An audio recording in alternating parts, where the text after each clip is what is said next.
It's session number 8 of Adobe Illustrator, and let's take a look at where we're headed.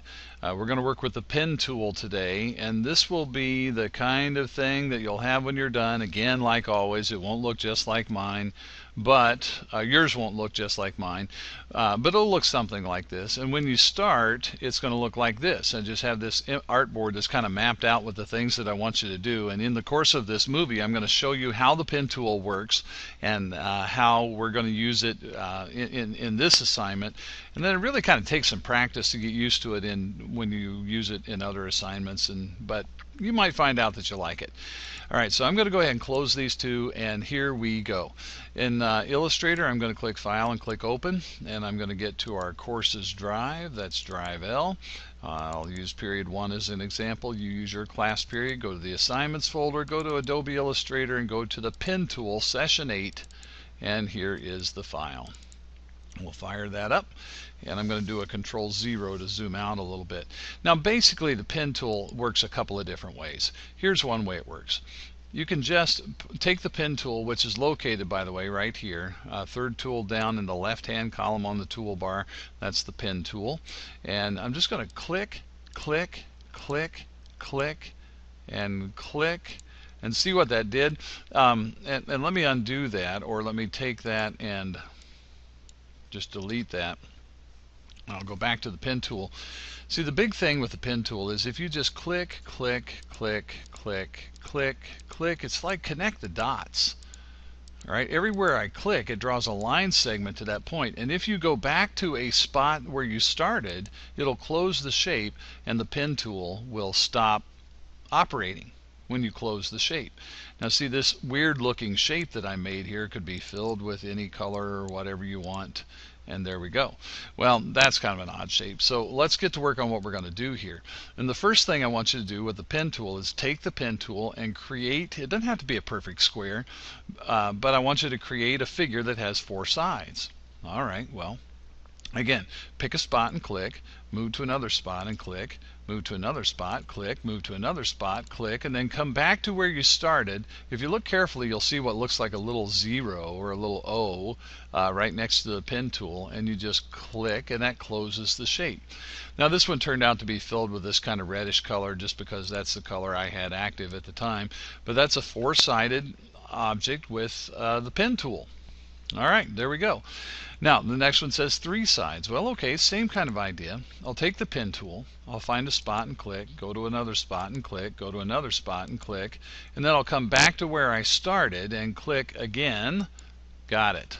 Alright, and when you close a shape like that, the pen tool just stops operating. It just quits working, and I've got myself a 3-sided figure. Now this next one, this arch up, this is not going to be a closed shape. Watch how I'm going to do this. I'm going to take the pen tool, and to begin with, I'm just going to do a regular click here. And I'm just going to move sideways, and I'm going to click and drag down. Now notice, I drag down, but that curve that's going to get drawn goes up. So if I want the curve to go up, I drag down, and you'll see that I can kind of swing this back and forth, and you know, up and down and back and forth, and I can control a little bit of what the curve looks like. Okay, good. And when I got it the way I want, I just let go of the button, pow, and I'll get something like that. Now the pen tool, if I click again, it's going to keep drawing. So the thing to do now, if I'm done with the pen tool, that's really all I want. Go get the black arrow tool. When you're finished with the pen tool, go get the black arrow. Now this, you know, this is a curve that goes up, but it filled it in. What if you don't want it filled? Maybe you don't want it filled. Well, if I come over here to the fill box and look right below where the fill and the stroke box are, and I find, you know, the fill box is active, and I find that box that has the slash, I can say, don't fill that. And then I can bump up the stroke thickness if I want to, and I can have that arc or that curve just drawn without being filled. You know, you can fill it if you want to. There's no problem with filling it. You have to select it, and then you tell it, okay, good, go ahead and fill that. But you don't have to fill it, and that's what that box with the slash is for, right below the fill and the stroke area. That red slash means don't fill it or don't stroke it, whichever one is active at the time.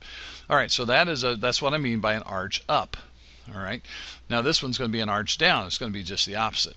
Okay, Well, I'll take the pen tool and I'm going to go, I'll just click here kind of to the left. I'll just click here, and I'm not dragging. I let go of the button here.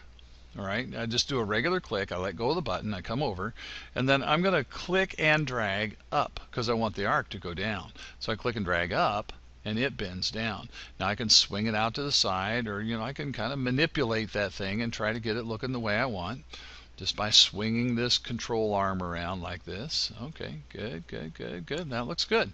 All right, so I'll drop it in just kind of like that. All right, so really kind of easy as that. Click. Oh, and again, that's that I got caught by my own problem there. This is not a closed shape. So the pen tool is going to think that you want to keep drawing unless you go get the black arrow tool. Now it knows, okay, I'm done. I'm done drawing. That's the arc down.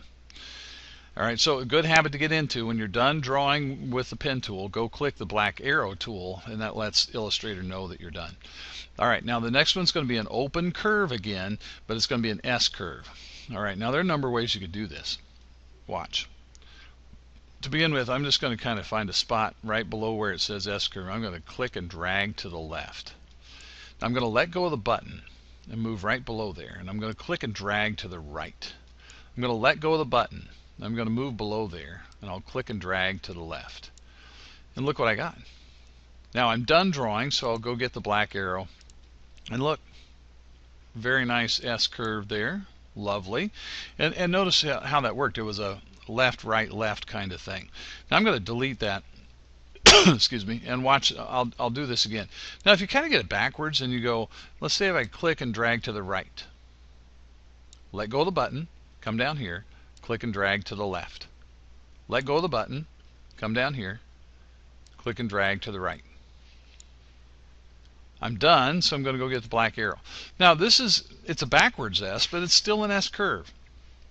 No, it doesn't matter to me whether it's forward or backward. It doesn't matter. I just want an S curve out of here. And again, it's click and drag left, click and drag right, click and drag left. It's left, right, or right, left, right, whichever one you want. And here it is one last time. Click and drag, let go of the button, come down below, click and drag, let go of the button, come down below, click and drag, and you're done. That's it. So you go get the black arrow when you're done, and that makes an S curve. Cool. Now on this last one, design your own. Well, you could get a little crazy here if you want to. I'll show you what I'm going to try to do. I'm going to do a regular click right here. I'll come up and left a little bit, and I'm going to click and drag. I'm going to come down a little bit, and I'll click and drag just a bit, and I'm going to come way down here, and I'll just kind of do a click and a little bit of a drag. All right, and then I'm going to click and drag here a bit, click and drag right about here, and then I'm going to come back to where I started and go wha-bam, like that. Now, here's a little thing about the pen tool that's kind of interesting. If you take the white arrow tool, we've used the black arrow tool a lot, but if you take the white arrow tool, you can grab these little anchor points that I've been putting on here. You can click them, and then you can move them around, and you'll also notice that with these little anchor points, they have these little handles on them, these little arms, and you can adjust those handles and those arms and kind of you take a curve and bend it more. You can just really kind of work with this thing and get it to look the way you want it to look. I'm trying to make, a reasonably decent looking heart. I'm not doing a great job of it, but hey, it's going to be okay. Valentine's Day is coming, right? Or maybe it's already gone. I don't know.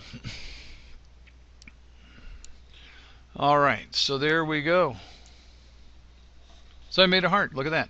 And then when I'm all done with that, I was just manipulating those little anchor points with the white arrow. I could select it with the black arrow and say, hey, let's make that a real Valentine's Day heart, and fill it in with red or whatever you want to do. Now, you don't have to make a heart here. You can make something else. Anything that you can manage to make with the pen tool is okay with me. It's a design your own opportunity. All right, so there's these little 6 things that you're going to work on making: a 4-sided figure, 3 sides, an arc up, an arc down, an S curve, and whatever you come up with here. Now, this is already called pen tool, so you'll do File, Save As, and get to Drive H, save it on your network drive, and just keep that name. Just call it pen tool. Once it is saved and complete and saved on your network drive, drag it and drop it to your turn-in folder on the Drive L And folks, that's it. That's all there is to this one. Hey, piece of cake, right? Have at it.